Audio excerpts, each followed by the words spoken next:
how then does the mind work when it becomes our friend? I mean, how do we use the mind as a friend? Because I think this is very important for people to know in terms of a practical application. It's all very well saying this is what we get, but what does it mean in practical terms? Well, I mean, in practical terms, there's two sides. One is to kind of avoid the mind taking us down avenues where we don't want to really go. So just kind of control, reinforcing our kind of conditioning and our kind of material way of looking at the world. And when it actually becomes our friend, we're actually engaging it in activities that actually strengthen our spiritual vision of the world. And for a lot of people... Well, yeah, but how do we do that? No, but for a lot of... Yes, and for a lot of people... This is the key, isn't it? That is the process of a kind of spiritual life. Yeah. And often what... You know, religion gets a bad press, but actually it's a tough gig. You know, trying to get people who are in the material world to kind of understand spiritual values and to kind of think in a spiritual way. It's not easy. Well, they went about it the wrong way, didn't they? No, I mean, I don't know if they did. I mean, I think that most religions have, you know, try in their own often honest way. I mean, there's bad examples, you know, all the time. But generally, they're trying in the best way they can to do something which is almost incompatible. Get people in the material world to try and focus spiritually. Yeah. So one of the ways that the mind becomes our friend is actually engaging it in nice things. In things that will... Again, how? Give me an example. Well, for instance, taking part in an empowering conversation, you know, is a way of engaging the mind in something which I kind of personally feel is enlightening for me. Yes, yes. You know? Yes. You know, by engaging my hearing in what you're saying, I get enlightened. Yeah. So the mind is becoming my friend because I'm using it in a way. But if I go and listen to other stuff, heavy death metal rock or something, you know, I may be filling the mind full of a different energy. But where does the mind fit into this conversation? Is the mind's not okay? The mind is very much involved in this conversation. We're hearing... No, because it's any time that... Is the conversation coming from the mind or is it coming from the higher consciousness? I could be sitting here and you could be talking... You're not thinking about what you're saying before you say it, are Well, that's an example of the mind getting in the way. Know, That's exactly an example. Well, that's why I asked it, It's because I could be sitting here, you're speaking, and you're saying the most, enlightening things, as I normally do. Which you always do. And I'm kind of thinking... I'm going to have a bagel for breakfast. Yes! You know? Well, that's a great example. That's a great example. What did you say? No, that's a great example. But that's where the mind would be working. That's why I asked the question. So that's when we're in the zone, so that's the mind not being my friend. The mind, exactly. But the mind is there between me and you. Okay. So I have to kind of say, mind, shut up about breakfast, you know. I know it's important. And of course, the mind is storing everything we say. I mean, it may be storing it pretty lousy, and it's dumping a lot of stuff on top of it. Whatever, it's doing that much anyway. But I need to kind of say, mind, listen to listen to. He's saying something really good, you know. So I've got to I'm trying to control the mind to kind of focus it on something which actually is beneficial, rather than letting the mind do what it wants. You cannot let the mind. Just kind of go its own way, because it always will just kind of... But that's great. And I mean, again, we're talking about, you know, the what, but it's the how, isn't it? It's the how that people really need to know. Well, this is what I'm doing. But that's why you have to see yourself as different from the mind. Well, no. But this is right. But how can I say to someone, if I can say, let me just give an example, right? You know, I get a lot of, because I've done quite a bit of research around this as well, and this is very important to people who are, like you say, affected by their minds, distracted by their minds, not in control of their minds. And we've all gone through this. I mean, for God's sake, still all of us.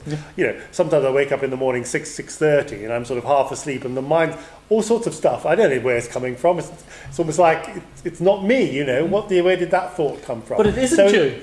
It isn't me, right? That's the point. But what I'm saying is, in a practical sense, right?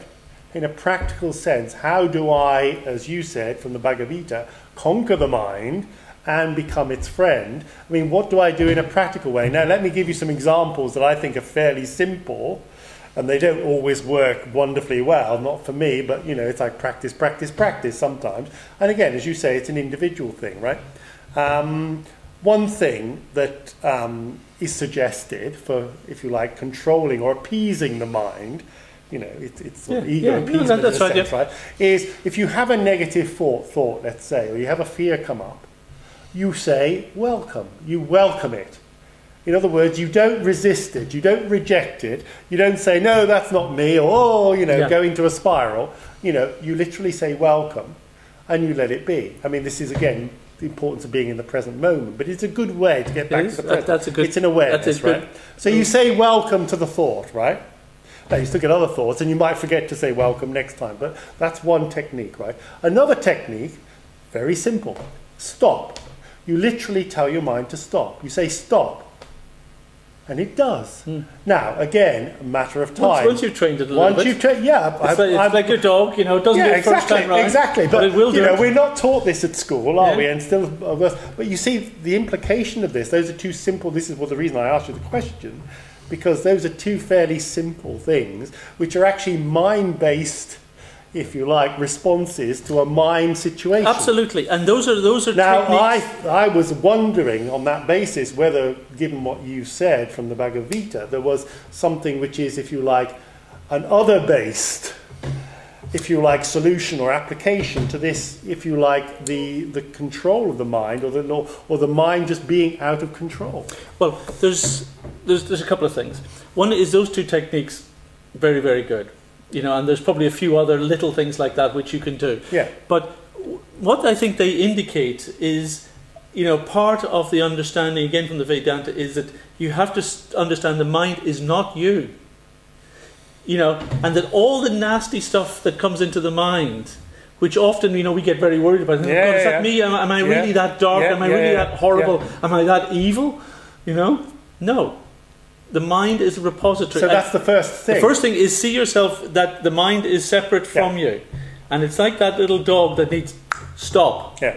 You know, do this. You know. So that's observing the mind. Walk to heal. You know, sort of thing. Yeah. You get it to do good things. You get it to follow you. You get it to go where you want it to go. Yeah. You know, I don't know if you ever watched The Dog Whisperer. You know, Cesar Millan. You know. Well, this is a television program. It's a television program. He's a great kind of dog psychiatrist or psychologist. And a lot of the stuff he talks is very, very pertinent to us as human beings. And he talks about, you know, you have to be the leader of the pack. You know, you have to be the dominant one, not let the dogs rule your life. So it's like that with the mind. You have to be the dominant. Remember, everything comes from intention. Again, how? It comes from intention. It comes from your ability to say, I am in charge. I'm in charge. You know, like stop it. Mind, stop that. You know, do not think like that. Do not trouble me like that. You know, you can say welcome, because that's often, rather than fighting ideas in the mind, you're really just setting up one part of the mind against another. And that usually means that you end up overwhelmed by it. It's often better to say welcome, and it just kind of floats past and is gone. You know, one guy I remember a long time ago used to tell me, when I start my meditation in the morning, you know, I sit down and say, mind, is there anything that you want to tell me?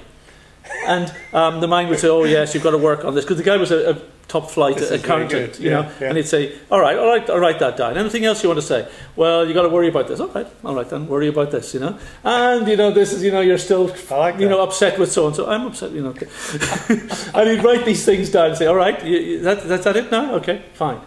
And he'd start his meditation.